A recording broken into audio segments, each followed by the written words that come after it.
Your Highness, the Crown Prince, Your Excellencies, the heads of state who are here, ladies and gentlemen in the audience, and leaders of delegations. First of all, I want to thank His Excellency, President of the UAE, for inviting me a number of times and coming here with my delegation to participate in discussing these global issues. The topic I was given was transforming Uganda in a rising East Africa. Uganda has got a population of 46 million people and is part of the East African community with a combined population of 300 million people, all of whom are part of the CFTA, the Continental Free Trade Area of Africa, with a combined population of 1.4 billion people. Until 1900, Uganda was part of Africa that had limited direct linkages with outsiders.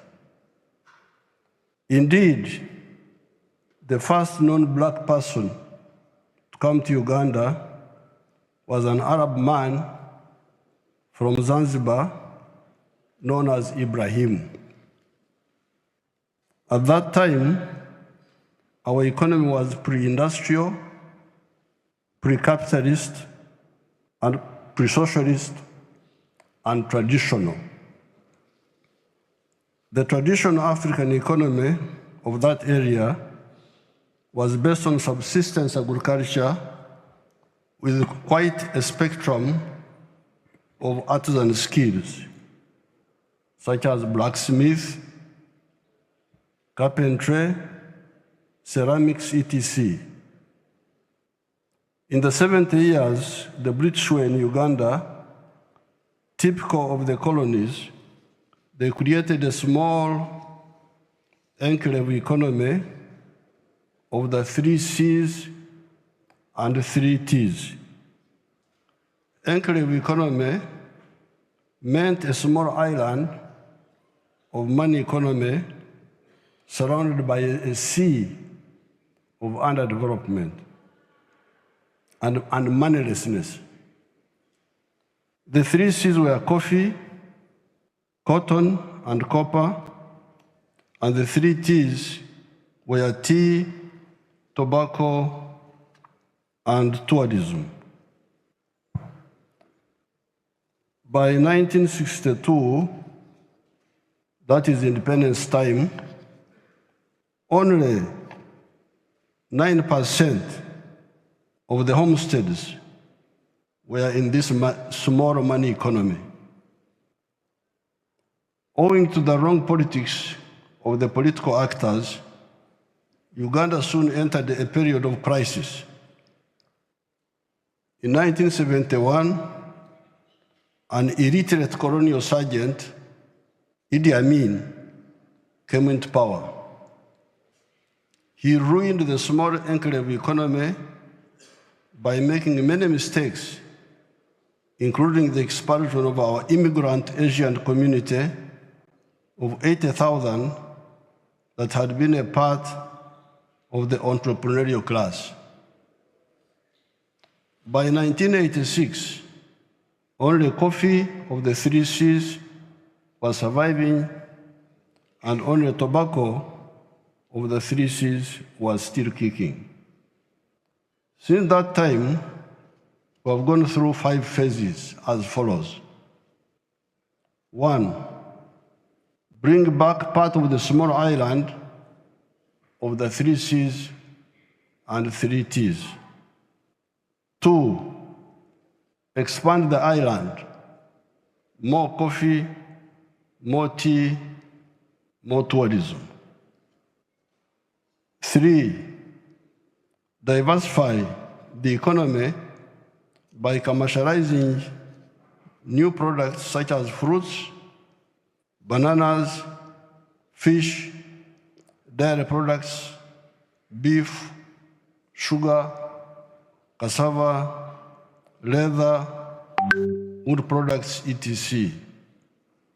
4, add value to some of the raw materials such as textiles, dairy products, sugar, so that you produce finished products.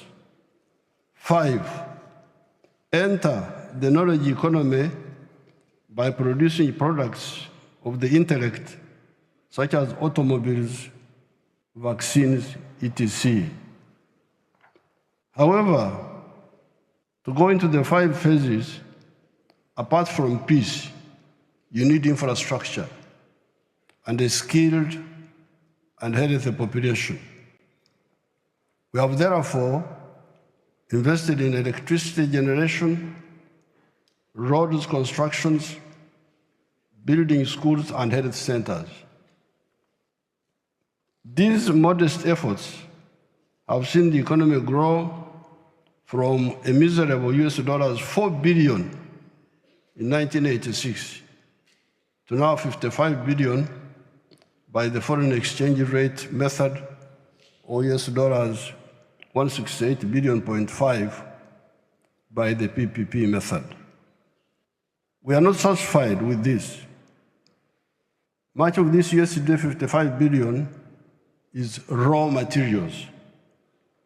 By merely adding value to a spectrum of these raw materials, such as coffee, cereals, minerals, etc., we intend to grow the economy to $500 billion in the coming few years. We therefore invite investors from the world to come and help us to do this rapid transformation of our economy and society, as they also benefit because the internal rate of return in Uganda is 14.1%. This is when we still have high transport costs and also some high cost of electricity.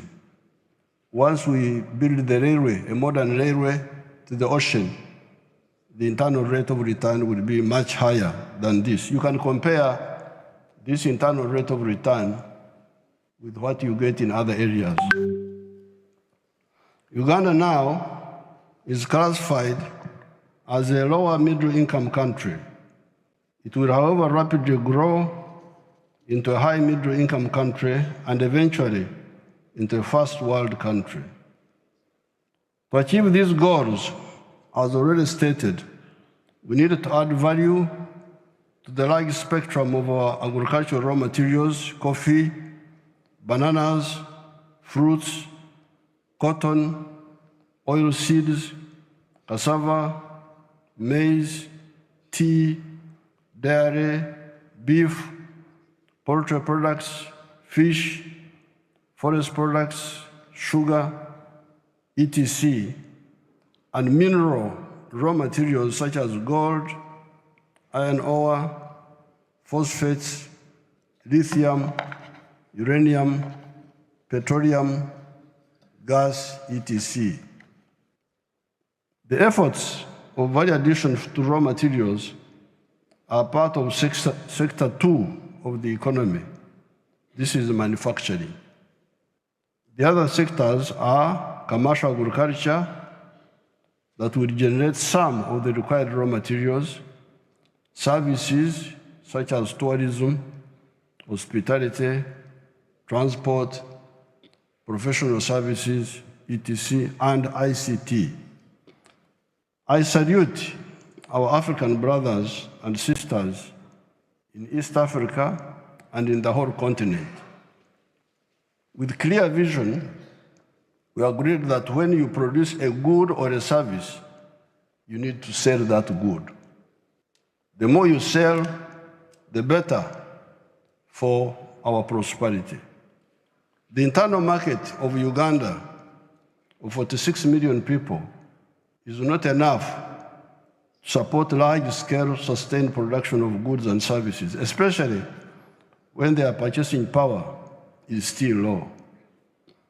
Already Uganda has got surplus of many products: maize, milk, beef, bananas, steel products, cement, tubes and tires, textiles, cassava products, etc., etc. How would the Ugandan economy grow if we did not have the East African market? If we did not have the COMESA market? COMESA is the common market of Central and East Southern Africa, and the wider African market under the CFTA, the Continental Free Trade Area. I would like, therefore, to assure investors from outside that the Africans have already laid down a lucrative market for investment by having a common market, the CFTA,